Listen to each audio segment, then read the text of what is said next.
За сайн мэцгаана уу. Австралиар UN контентын маань энэ удаагийн дугаард манай Норгон багш маань оролцож байна.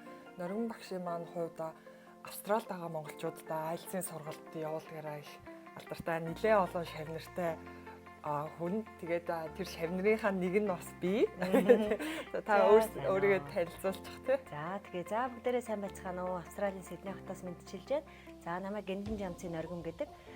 Би одоогоор Австралийн Сидней хотод байгаа монголчуудаа IELTS болон англи хэлний холбогдолтой хичээлүүдийг явуулж байна.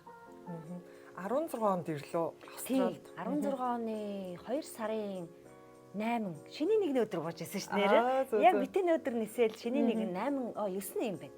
8-нд нисэл 9-нд болж байсан тийм. Тэгэхээр ч одоо 5 жил гаруй болчихлоо. Энд мастрын зэрэгээ хамгаалсан шүү дээ. Ямар зорилготой иржээ ер нь. Анх Сиднейд эрэхтэй TESOL буюу Teaching English to Speakers of Other Languages гэдэг манайхаа одоо TESOL-ийн магистр зэрэгтэй багш, TESOL-ийн зэрэгтэй багш гэж айгүйх мэддэгтэй. TESOL-ийн зэрэгийг хамгаалах гээд анх мастер сурахаар иржсэн. Тэгээд 16 оноос хойш сураад TESOL-дод сураад 18 онд төгссөн байгаа. TESOL-ийнхаа зэрэгийг магистраар хийсэй гэсэн үг. Ер нь бол албаасаар багшлах хэрэгтэй гэсэн үг шүү дээ. Тийм, олон улсад багшлах хэрэгтэй. Одоо зэрэгтэй багш болж байна л гэсэн үг.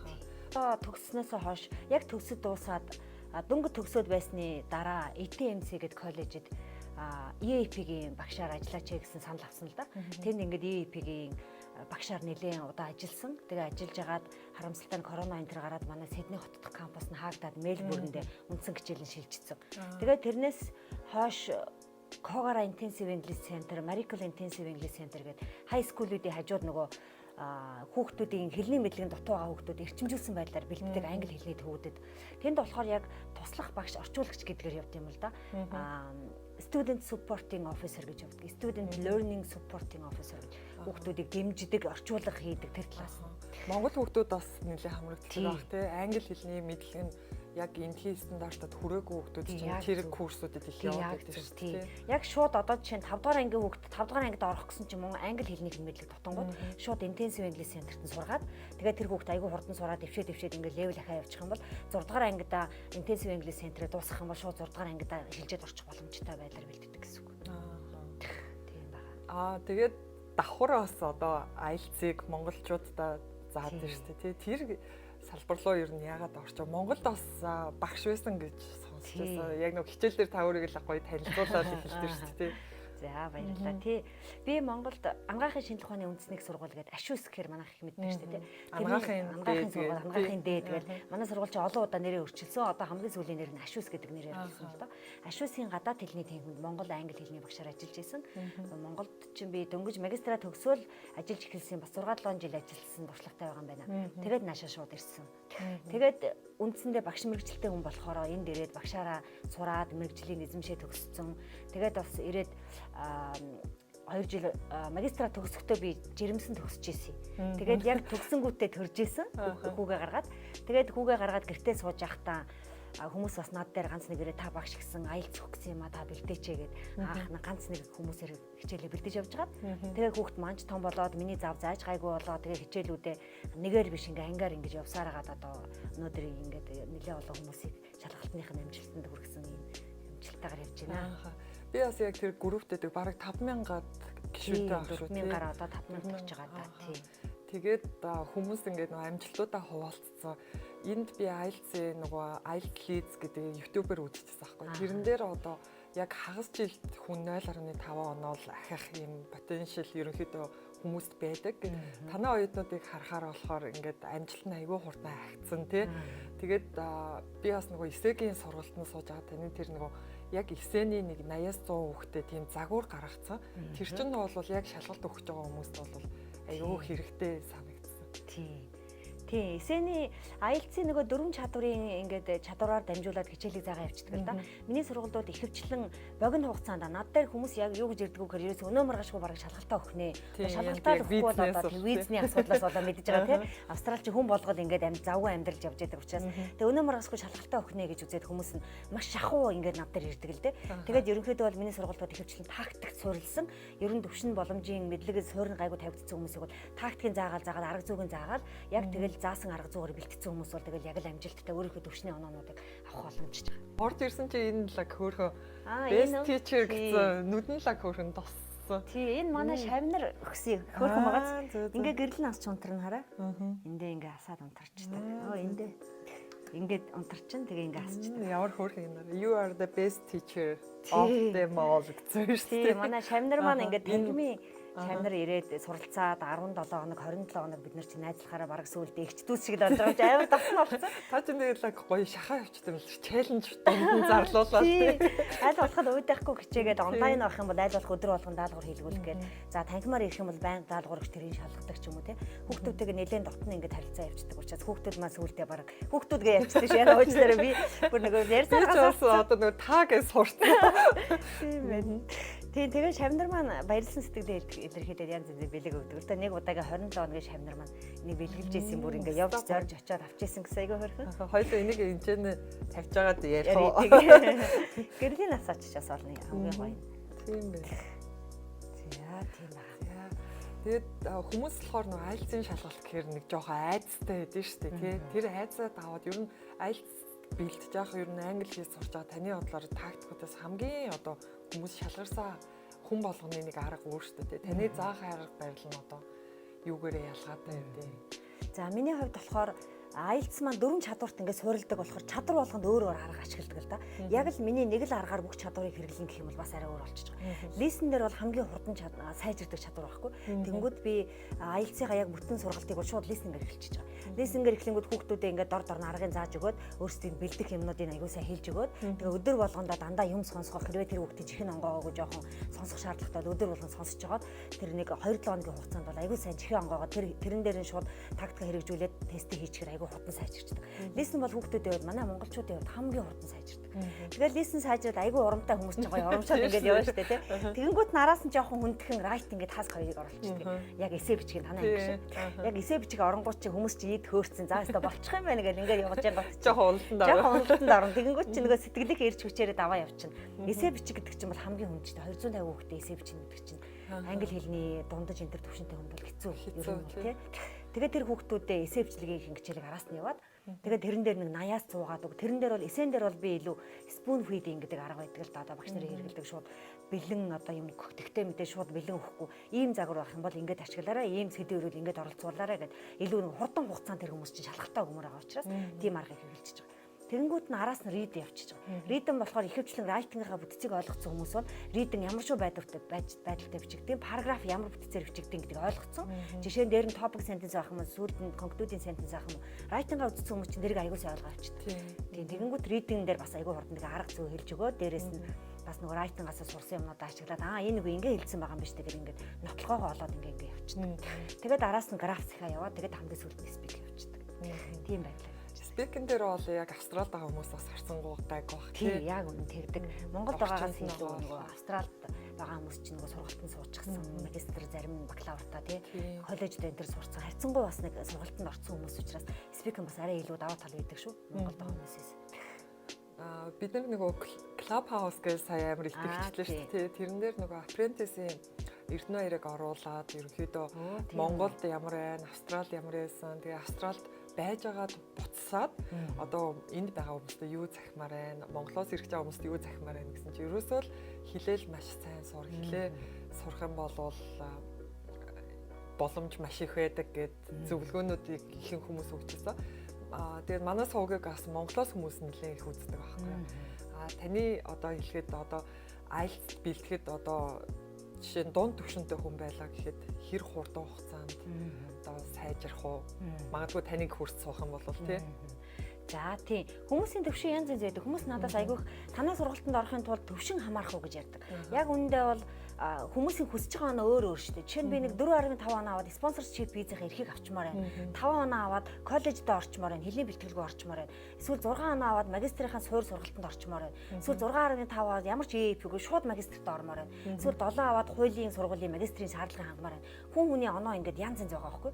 Тэгэнгүүт хүмүүсийн төвшин тухайн төвшөндөө тохирсон тэр хүн ерөнхийдөө тухайн үедээ оноо хэрэгтэй байгаа тийм үед бол тактика ингэж сураад яг тактикаараа бэлтгэх юм бол яг өөрийнх нь одоо байгаа төвшөнтэй харьцуулаад тактика одоо хэрэглээд бэлтгэхэд бол би бол яг сургалтын 2.5 сар буюу 17 хоногийн хугацаанд нэг байнд бол өсч чадна гэдэг юуг бол харж чадж байгаа хүүхдүүдээс өнөөдрийн хүртэл бэлдсэн шавнараас бол яг анх орж ирэхдээ аялцаач мэдгүй хүүхдүүд байгаа шүү дээ. Дактилоос хөөрхөн хэлний төвшөнтэй. Тэгээд яг аялцсан онд тэр төвшөнд очиход тэр хүний хоорондын ялгаа бол тактик сурснаар дор хаяж 1 оноо бол дээшлэх боломжтой. Сургалтын хугацаанд. Тэгэхээр мэдээж хүнээсээ хамаарна. Хүн чинь өөрөө сайн шахалттай бэлдэнэ үү гэсэн шүү дээ. Их материал агаад тэгээ өөрөө залхуураад байгаад байвал ямар ч үрдэнгүй. Тийм. Тэгж л хэлж чадхаар байна. Таны нөгөө историк харсан чинь вакцина хийлэгцэн гэж хэлжсэн тий. Вакцина хийлгээд энд нөгөө нэг Sydney Local Health District гэх Sydneyд байгаа хүмүүс маань нэр нь SLHD гэдэг мэддэг байх л да. Манайхаар бол одоо Sydney эрүүл мэндийн байгууллагч гэмээр юм. Тийм байгууллагт ажилладаг л да миний хувьд part timer. Тэнд яаж ажилладаг вэ гэхээр cultural support worker гэж ярьдаг. Одоо англиар ярих юм бол монголоор орчуулахад бас нэг жоох яг оноос нэраас олж болохгүй л юм л да. Нэгэсэндээ multicultural багууд орон орны хүмүүс байгаа. Тэднэрт одоо хэлний дэмжлэг ч юм уу үзүүлэх тэднэрт одоо тухайн орных нь хэлээр материалууд хэрэгтэй болоход биднэрт гарын авлага орчуулна. За бичлэгэнд дуу хоолой болж монголоор ярих бичлэг хийгдэнэ ингээд тэндээс гаргасан Сидней одоо хүмүүстэй зориулж гаргасныг монгол хэлээр гаргахад нь явж дамжуулдаг 5 монгол ажилтан бидээ тэдний хэлээр ажилласан тий ажилтгийн одоогоор тэгэнгүүт тэндээс биднэрт одоо нэг эрүүл мэндийн ажилтнууд тэргүй гинэ нэг гэдгээрээ захаа яриад за одоо юугаа вакцина хийлгэрээ гэх тэгээд Pfizer-га хийлгэсэн. 2-7 хоногийн өмнө л удаа. Тэгээ нэг 7 хоног гарна 10 хоногийн өмнө. 2 дахь вакцины тун 2 дахь нь болохоор 3-7 хоногийн дараа гэж 21 хоногийн дараа. Уул нь гайгүй юм байл л дээ. Би жоохон вакцины юу гэдэг нэг жоохон тэр өдөр нэг өөртөө шок болсон юм уу? Гарал жоохон өвдөдсөн бусдаар гайгүй тэгэл өнгөрцөн. Ер нь тэгээд эрүүл мэндийн салбар доктор ингээд ажиллаж байгаад Монголоос одоо ялгаадаа Монгол руугаа бас аваад авчиг гэсэн санаадууд нэлээд харагддаг тийм салбар болгонд л харагдаад байдаг. Яг эрүүл мэндийн тэр газар чинь би оны өмнө нэг төсвөл дээр 1 сар ажилласан, офицер очиж ажилласан. Тэгэхэд бүр ингээд дотор нь ороод ямар гоё юм бэ одоо энэ болгоныг авчих юм гэсэн ингээд бүр зөндөл санаанууд байсан. Эдний юмнууд нь айгу бүх юм анхнаас системтэй бүр хамаг юм тэгээ заримдаа яг жоох удаашралтай юм хийхээр хитрхи тэр дараагийн захирлын тийм гарын ус хэрэгтэй тэрнээс зөвшөөрч тэгж пост оруулсан ч юм уу арай жоох удаашралтай. Тэгтэл хамаг юм яг таг тэгээд хамгийн гол нь хүнд хүртээлтэй. Одоо эднийг сая дэлхийн доохон өдргөл 12 сарын 1-нд би бас нэг юм дээр ажилласан. Тэгэхэд хүмүүстэй ингээд юуны HIV-гийн юу шинжилгээнүүд үнгүй хийнэ гээл. Тэгээд зөндөө олон төрлийн юм. Тэрэн дээр нь эренгүүт чинь колси ваучер бэлгэлэн ч юм бүх ажил нь дандаа юм хүндээ зориулж яасан. Тэгээд тэрэн дээр би зогсож байхдаа манай Монгол ч гэсэн мэдээд дохын өдөр мэдэргээл юм хийгдэг ч гэсэн цаагаараа яг тэг нэг хүнээ бодож байгаа нь биднэрт нэг мэдрэгддэггүй санагдаад ямар гоё бүх юм нь яг ингээд бүр маш гоё нарийн зэгцтэй. Харин тэгээд яг аль салбарт нь ороход дата аягүй сайн үүсгэсэн гэдэг тийм. Монголд бас одоо яг хамгийн нэн тэргуунд байгаа юм бол дата юм шиг санагдаад байдаг. Мастер сураал янз бүрийн нөгөө судалгааны ажил хийж байхад ерөөсөө Монголынхон талаар юм бичиж гэхээр дата олддоггүй. Яг тий датан дээр аягүй сайн ажилладаг. Тэгээ миний оны өмнө ажиллаж чинь дата аналист дээр дата нөгөө нэг юун дээр оруулалтан дээр ажилласан байхгүй. Маш олон датаг системээр шинжилж ийсэн билээ л дээ. Тэгээ дараагийн шинэ системээр оруулж байгаа. Тэнгүүд маш олон хүмүүсийн мэдээллийг ингээд оруулах хэрэг гэж байгаа. Тэрэн дээр бүхэл бүтэн нэг хүн хайр хийгээд бүр ажил зориулж аваад тэгээд сарын турш ажилуулад гин гэдэг чинь бас л том зориулт үсттэй тий. Эрүүл мэндийн салбарт бас давхар part timer багшийн нөгөө сургуулийн дунд ажилладаг. Тэнцэнээс бас боловсролын системээс нь бас ингээд хараад Монголд бас нөгөө ангаагт багшилж байсан энд ингээд саппортоор ажиллаж байгаа ч гэсэн дунд нь холдоол ажиллаж байгаа гэсэн үг шүү дээ. Тий, ялгаа зөндөө байна л да. Австралид болохоор илүү их оюутан төвтэй. Student centered илүү их заадаг. Оюутнуудаа хит чөлөөтэй ерөөсөө шууд сэдвийг өгөөл дунд нь ярилцуулаад тэднийхээр ингэж илүүх байдаг. Тэгснээрээ тухайн хүүхдийн нөгөө тархийг хөгжүүл дотор нь бүх юмыг гаргаж ирсч тэгээд бүтээлч байдал нь үүсгээд тэрэн дээр нь суурлаад хүүхэд юу хийгээд ямар сонирхолтой юм дипломын ажлыг сэдв хүртэл тэр хүүхд ямар сэдвэр хийж ийн гэдэг ингээд ерөөсөө high school л үздэг. Ерөөсөө high school гэдэг нь монголоор бол ахлахын сургууль гэсэн үг шүү дээ. 10 жил хүртэл ингээд эсэний хичээл мичээлийг би энд ингээд хажууд нь орчуулагч багш туслах багшаар ажиллаж байхад эсэний хичээлийг гэхэд яг 10 жилийн эсэний хичээлийг яг айгуугаа яг миний нөгөө ангидаа заадаг шиг ингээд бүх системтэй бүгдийг анхнаас заадаг болчих жоох байхгүй. Тэгэнгүүт хүүхдүүд бүр айгуу гоё анхнаас 10 жилээсээ сураад авчиж. Тэгээ би тэрийг хараа зогсож байхдаа биднийг 10 жилд байхад ингэж заадаг байсан бол өнөөдөр эсэг эстэй нэг бүр амар алаад өгөхгүй гэл ширэж авахгүй гэл те. Тэгээд над дээр орж байгаа шанар чи яг л нөгөө 10 жилийн сэтгүүгээр эсэ бичин гэхээр интернетийн сэдв хүртэл за интернетийн түүх үүсэл хөгжил гэж бодоол ингээд шал өөр юм бодоод. Гэтэл эднийх бол анханасаа ийм загварт ингээд оруулж чинь тэгтээ өөрөө дотроо мэдээ санаагаа оруулна гэдэг. Тэгэхээр студент центрд байгаа. За манай Монголд бол мэдээж одоо сүүлийн үед маш олон төвөөс студент центрд байна л да. Тэгтээ уламжлалт аргууд их байгаад байна. Багш төвтэй тийчээс нөгөө онол тал. Тий, онол тал руугаа тэгээд багш төвтэй, багш л дандаа ингээ удирдах чиглүүлээ яваад байдаг. Тийм ажиглагддаг. Тэгэхээр миний хувьд болохоор Монголд яг уламжлалт аргаар их заадаг байсан юм байлээ. Энэ дээрээд яг ингээд орчинд нь ороод ингээд сурахаар одоо нэг хичээлээ аль болох хослуулад тэр хоёрыг хослуулад нэг хэд төвөхгүй нэг рүү хэд ингээд халбай одоо хэлбихгүй явахыг хичээж явж байна да. Одоо ингээл салбар болгонд ингээл ажиллаад яхаар за Монголдо энийг ингээл нэг нэвтрүүлчих юмсан ингээл боддог тий. Тэгээд Австралид ирсэн хүмүүс бол бүгдөө эренгүүтээ юм гой ажилд ороод ингээд амьдрал нь цэгцрээд явах нь бол бас тун ховор. Таны хувьд бас ирээд яаж одоо Австралид амьдрал эхэлжээ вэ? Тэрийг асуух аюу гоё гэдэг. Анх 2016 онд цагаан сарын дараахан ирчихсэн. Тэгээд ирээд яг тэр үед чи одоогийнх шиг танил найз нөхд хуур байлаа шүү дээ. Айгу цөөхөн монголчууд энэ тэр байсан бас нэг холбогддог ч юм. Тэгэл танихгүй газар иржсэн танихгүй хүн бараг л танихгүй манай нөхрийн нэг ажлын газрын нэг холын танилцал битэрт анх ингээд яажсэн. Тэгэл манай хүн болохоор намайг чи хилтэй юм байж гоё ажил хийгээрэй гэж надаас ч амар их юм хүлээсэн байгаа шүү дээ. Гэтэл би ч одоо хилтэй байгаад яах юм бэ те танихгүй газар ирээд соёлын шок мөх хамаг юм болно шүү дээ. Тэгээд нөхөр яг нэг ажлын зараар нэг юм явчихж байгаа. Би тэгэнгүүт өглөөдөө гэртээ байж байна. Оройдоо яг хэлийг үстэй нөгөө EP дагахс иржсэн. Тэгээд тэр мэрэндээ сураад. Тэгсэн чинь ажлын зармаар хайгаал ингээл өөрийнхөө хэмжээнд хайгаалгаа. Тэгсэн чинь ашгүй нөгөө монголчуудын групт нэг буудалд ажилтаа авна гэдэг. Анх удаага баг ажлын зар тэндээс харж байгаа шүү дээ. Бөө баяр яана ажилтаа авах нь гэдэг. Яс уцрын залгаад би нэг энд ажилгүй хүн байгаад шүү. Би хийх хэвээр мустай гэдэг. Тэгж яриад. Тэгэл анх нэг Окс гэдэг бодолд ажиллаж үзчихсэн. Оксын тэгээд тэр нэг Дарлан хөрстийн салбар дээр ажиллаж исэн. Тэгээд буудал бол үнэхээр хэцүү ажил байсан. Миний хувьд бол бүр дөнгөж сар гараа ажиллаад тэгэл үнэхээр дийлэхгүй юм байна. Хэцүү юм байна гэд. Тэр хоорондоо бас яг өөрөө ингэж ажил хайгаал аль болох боломжтой хайгаал CV бичээд боломжоор үзээл байгаа. Тэгсэн чинь нэг айл цэвэрлэгээний компанид одоо Absolute Domestics гэдэг хэр хүмүүс их мэддээн да. Тэр газар ингээд аплай хийсэн. Зурчиллээ яг үнэ. Айл цэвэрлэхэд зурчилж өгдөг. Тэрэнд ингээд аплай хийсэн амьдаа амхандаа хүлээгээд байгаа байхгүй. Тэгээд тэр хооронд бас нэг газар нэг юуны ингээд хоолны газар хүмүүс хоол савлаа take away хийх үү энд идэх үү гэдэг ингээд яадаг газар байдаг. Газар зөндөө байдаг шүү дээ. Тийм Тайланд хоолны газар төр зур ажилласан. Даанч тиймэрхүү ажил чинь цагийн цалин айгүй байгаа гэх юм лээ. 12 3 тийм ба. Тэгээ яг нөгөө юун буудлын ажлын хажуудтай жаргаж байгаа юм чи тэр чи бараг тэгээ зогсоод хүмүүс хоолоо ягаал яриад хэлээл тэгэл явчих. Хилээж сайжруулаад хилээ сайжруулаад. Тэгжсэн чинь тэр газар ажиллаж байсан чи Absolute Domestics чиний аппликейшнд амжилттай болсон шүү гэнгүүт нь 0 дороо нөгөө захиагаа уншичаад ганцаараа өөр баярлаад би чадлаа гэж. Тэгээд нэг цэвэрлэгээний компанид айл цэвэрлэгээд нэг хагас жил явсан юм аа. Тэгж яхтаа нөгөө өөрийнхөө чиглэлийн ингээд зөндөө CV резюме явуулж ирсэн. Тэгж яхад би анх утасны орчуулгын ажил on call all graduates гэдэг анхны орсон компани нь all graduates гэдэг компани байгаа. Тэрэнд болохоор би орчуулагч арж анх орж ирсэн. Тэгээ орчуулгын ажил тэр үед бол дандаа талбай дээр очиж хийдэг гэсэн. Тэгэл хамаг эмдгүүдээр дамжаад явчихдаг. Айгүйх замдаа бас цаг өрнэ. Би чинь тэр үед машин дисэж байхгүй ингээд тренер ингээ явдаг. Тэгээ эмнэлгээс эмнэлэг дамжаад эмнэлэг дээр ганцхан цаг орчуулга хийчээ дараагийн эмнэлгийн хооронд цаг явна тэр явсан мөнгө чинь орцохгүй. Тэгэхээр нэг дээр эмнэлэг дээр бараг 30-аас цаг орчуулга хийчээ ингээд өдөртөө явдаг гэсэн. Тэгж байгаа тэрнийхээ ажлаасаа референс авчгаад дараа нь онкол гэдэг агентлагт ороод онкол маань илүү их ажил өгöd онколын давуу тал нь надад утасны орчуулга их өгдөг гэсэн. Тэнгүүд би утасны орчуулга ханаас ч бол ханаас хийдэг аюу гоо.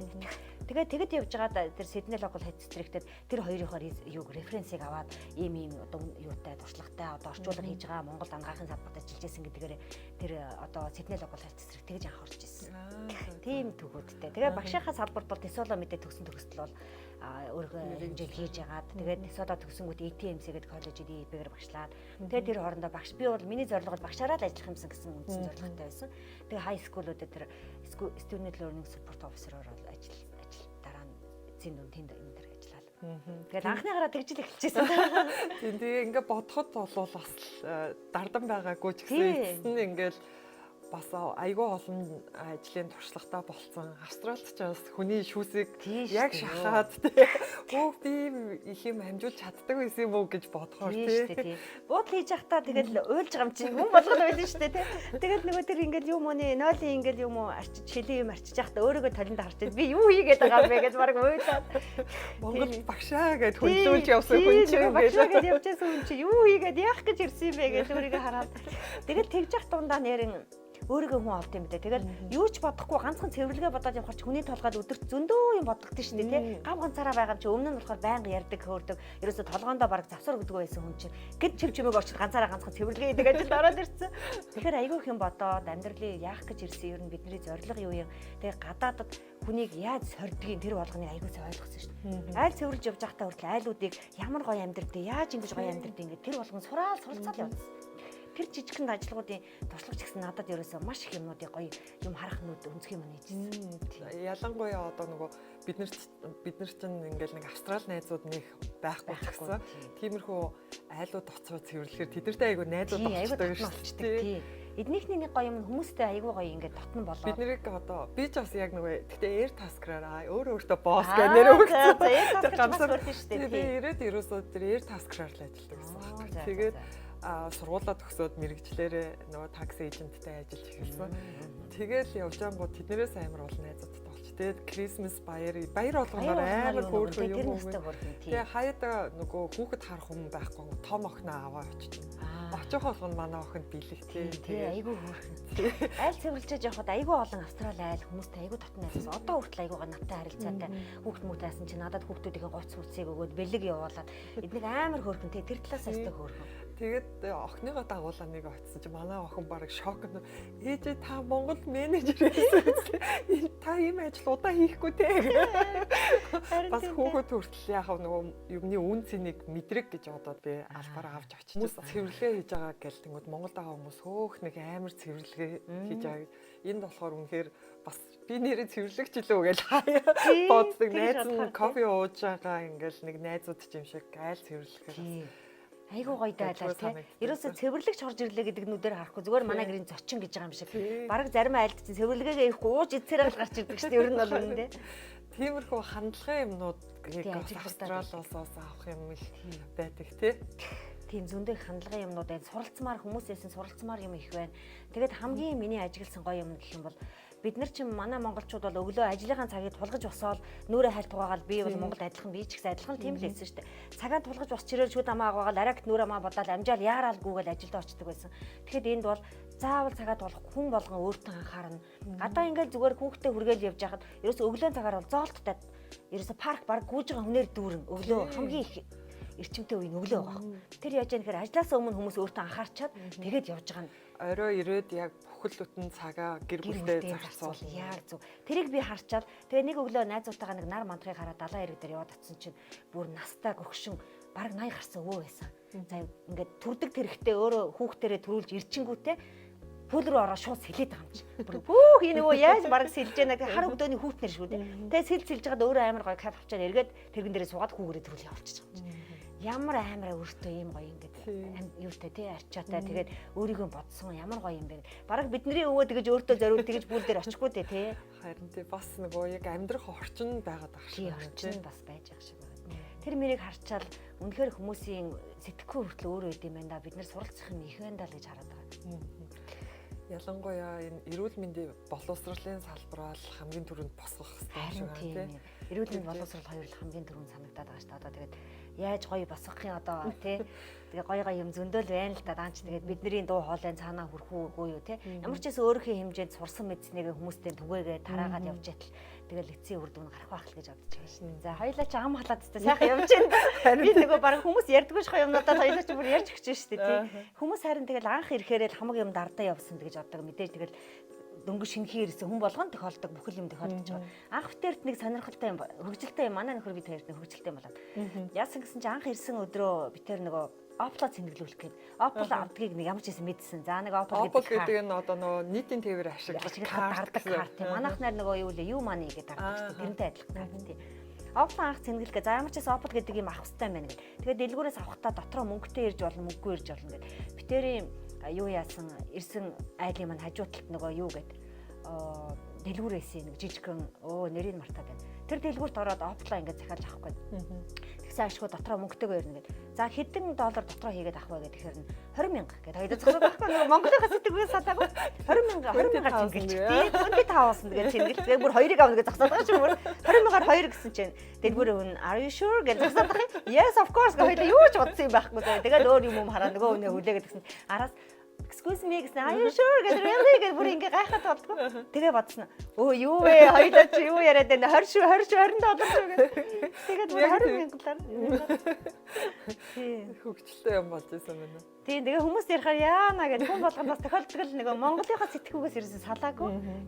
20,000 30,000-аар л ярьдаг хүмүүс яваад ирсэн чинь тэгээд нэг тийм хөгжилтэй. Анх удаа би бас нөгөө ирээд нөгөө айл цэвэрлжсэн гэсэн чинь нөгөө Аваасын акцент чинь бас барьж аваад амар хэцүү шүү дээ. Тэгсэн чинь нөгөө бед шитнийхээ одоо 50-руудыг нөгөө шкафын янзлчаараа гэсэн нэг нь би бед шитийг сольчоорой гэж ойлгоо. Хамаг орных нь ямиг сольчоод яваад гэх байхгүй. Гэхдээ тэд нар ч байхгүй. Тэгсэн чинь оройн ирсэн. Oh my god хийшка гэж мессеж иржээ. Тэгсэн чинь би зүгээр нөгөө 50-руудыг янзлах гэсэн чинь чи ингээд сольсон байна. Гэхдээ өстө чиний энэ нөгөө бед шитээ салсан өнгөнийх нь сонголт та nice байлаа шүү гээ. Амар позитив тийм. Амар эрэг хүлээж авсан шүү дээ. Бид нар одоо жишээ нь ирээд тэгсэн бол би магадгүй хүүшээ энэ ч одоо юу мэдрэл тэгсэн чинь бүр ёо чи ингээ бүгдийг салсан. Тэгтээсээ би энэ өнгөнийх нь энэ хоршил бүрст амар дуртай байна. Баярлаа гэсэн байж авсан. Амар хөөрхөн гэх мэтчлэн асуудлууд бас гардаг байсан. Одоо бодоход бас тэгээд хөгжилтэй юм шиг тийм. Тэгээд сургамжтай нэг талаас зөндөө их юм сураад Монголд байсан бол хизээч бид нар бодол цэвэрлээд явахгүй шүү дээ. Буудлын ажилд бараг л орооч гэж бодохгүй л ах тийм. Гэрээч бараг нэг ашигтай цэвэрлэх юм уу тийм. Тэгэхэд чинь тэгэл бараг тэгэл буудал цэвэрлэл яваад ахта. Йоо энэ буудал гэдэг чинь ямар амар юм бэ? Тэнд буудал боовол за өстой юмар нь хизээч тэгэж юмар нь уухгүй шүү тийм. Амар их сурна тийм. Хизээч аяг тавг нь бараг хэрэглэхгүй шүү. Хэрэглэсэн чинь угааж байгаад хэрэглэх юм шүү тийм. Тэрийг юугаар арчдаг бүгдийг мэдчихэж байгаа байхгүй юу? Нарийн шиг. Яг тийм сэтгэхгүй таал. Бид нар бас ийш тийш аялал явахаараа тэгтээ. За орж ирээл за энийг цэвэрлээгүй байх гэж бодож ёо энэ Азууд гээл магадгүй нэг хүн хараагаад л яаж тэрний оронд хөөрхөн цэвэрхэн байна штэ гэж бодоод явбал нэг хүнд эрэг юм бодогдоод цаашаа яана гэдэг. Би ч гэсэн яг битэр гэсэн тэгж болсон. За цэвэрхэн аятайхан дэр мэрээ гоё цэвэрхэн нэг их айхтар яахгүй за орж ирээ бараг цэвэрлэхгүй жахаа байхад болохоор тий бараг өөрөө цэвэрлэх гэж байгаа юм шиг бодоод гардаг болсон. Тиймэрхүү юмыг харах өнцөг хүртэл хандлага арай өөр болчихж байгаа юм тий.